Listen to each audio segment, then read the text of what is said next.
Elise says, Dana, could you give me advice on how to break away from the pull in my narcissist? This is the hardest for me. My mind races and my therapist does not help me very much. She asks about how obsessed I am. Well, yes, I am. I'm enraged. Okay.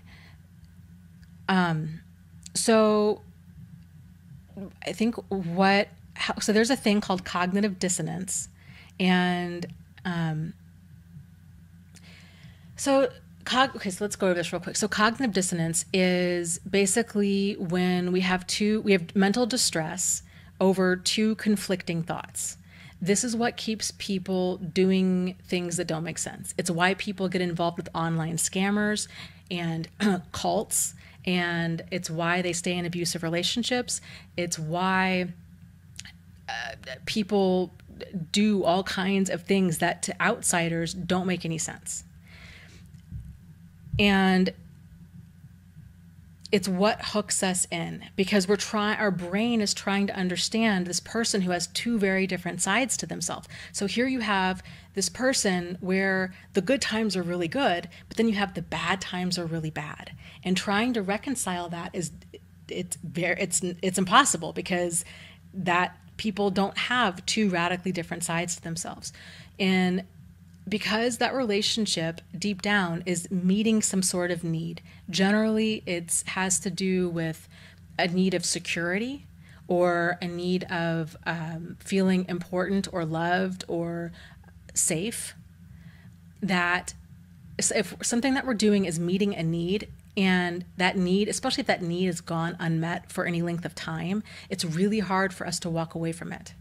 And so what our brain does, and this is not a conscious thing, this is a subconscious thing. Our brain is trying to justify why we need to continue doing what we're doing, why we need to stay in this dynamic, because it's trying to get these basic needs met. And so that's why, that's in large part, that's why there's that pull to this problematic person. And the way around that is to break that cognitive dissonance, because it sets in like a fog and it's really thick and it's hard to find your way out. And it happens to all of us, okay? And it happens to all of us on a regular basis with all kinds of things. But, it's like if you want to lose weight, but then you also want to eat ice cream, there's going to be cognitive dissonance because you've got two competing thoughts kind of about the same thing at the same time. But the cognitive dissonance, that level of denial and justification, is a lot stronger if we're emotionally invested in something.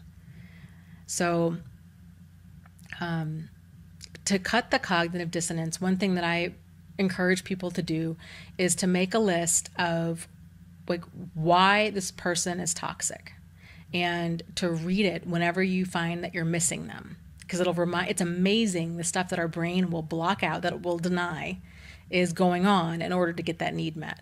So if you can continue to remind yourself, this is why I've got to stay gone, it'll help you stay gone. That's part of it.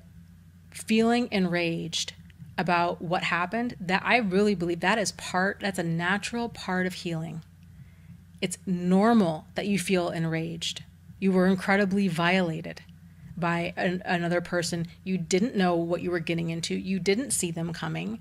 There's a lot of, pain and everything associated with this. You opened up your heart to somebody and they stomped on it. It's normal and natural that you would feel enraged.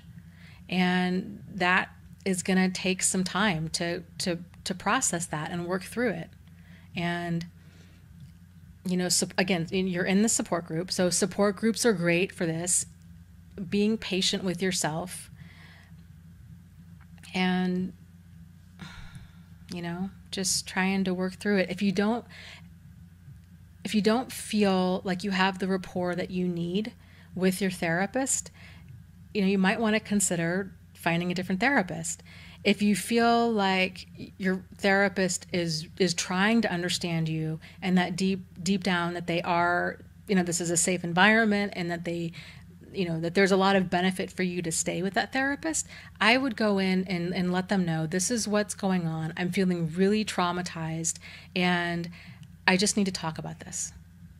And I know I might, you might want me to go somewhere different in this, but I feel like I just need to talk about this.